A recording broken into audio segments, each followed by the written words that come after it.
الشیطان الرجیم بسم اللہ الرحمن الرحیم۔ ایک منزل ہے کہ سورج بھی کھو دیتا ہے، ایک منزل ہے کہ سورج بھی کھو دیتا ہے، ایک راستہ ہے کہ جگنو بھی دکھا دیتا ہے۔ جنہیں طوفان سے الجھنے کی عادت ہو، جنہیں طوفان سے الجھنے کی عادت ہو، ایسی کشتی کو سمندر بھی دعا دیتا ہے۔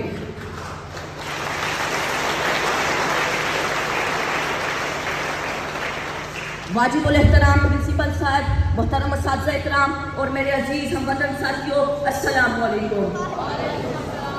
موضوع گفتگو ہے پاکستان کو اسلام کا قلعہ بنایا جائے۔ صدر محترم، کیا کبھی ہم نے یہ سوچا کہ یہ ملک پاکستان ہمارے والدین اور بزرگوں نے کتنی قربانیاں دے کر حاصل کیا؟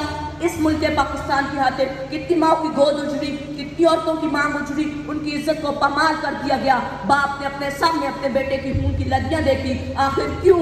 کیونکہ آنے والی نسلیں آزاد ہوں، خود مختار ہوں، اسلام کی راہ میں رواں دواں ہوں، قرآن و سنت ان کا قانون ہو، اور اس بات کو حقیقت کا رنگ دینے کے لیے ضروری ہے کہ ہمیں ملک پاکستان کی خاطر بڑی سے بڑی قربانی بھی دینی پڑے تو ہرگز دریغ نہیں کریں گے۔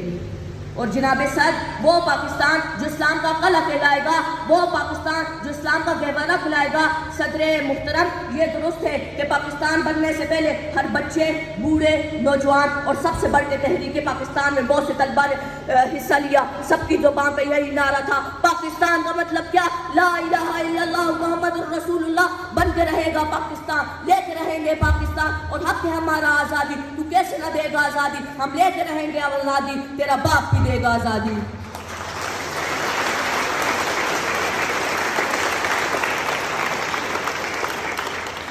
میرے ساتھیوں، ذرا سوچو کہ یہ ملک پاکستان ہمیں کتنی قربانیوں کے بعد حاصل ہوا۔ اب ہمارا فرض ہے کہ ملک پاکستان کی حفاظت کے لیے اپنے تن، من، دن اور ہر چیز کی بازی لگا لے، لیکن اسلام کے گہوارے پر ایک لکیر بھی نہ آنے دے، کیونکہ اس کی بنیادوں میں ہمارے پیارے مسلمان بھائیوں، ہماری بہنوں اور چھوٹے چھوٹے کامزن مجاہدوں کا خون ہے، جو آج بھی ہمیں پکار پکار کے کہہ رہے ہیں۔ یہ قربانیاں ہم نے صرف اسلام کے تحفظ کی خاطر دی ہے، آپ کو ذلہ قوم بن کر رہنے کی خاطر دی ہے۔ اب ہمارا فرض ہے کہ ملک پاکستان کی حفاظت دل و جان سے کرے، تو پاکستان کی طرف کوئی انگلی بھی نہیں اٹھا سکتا۔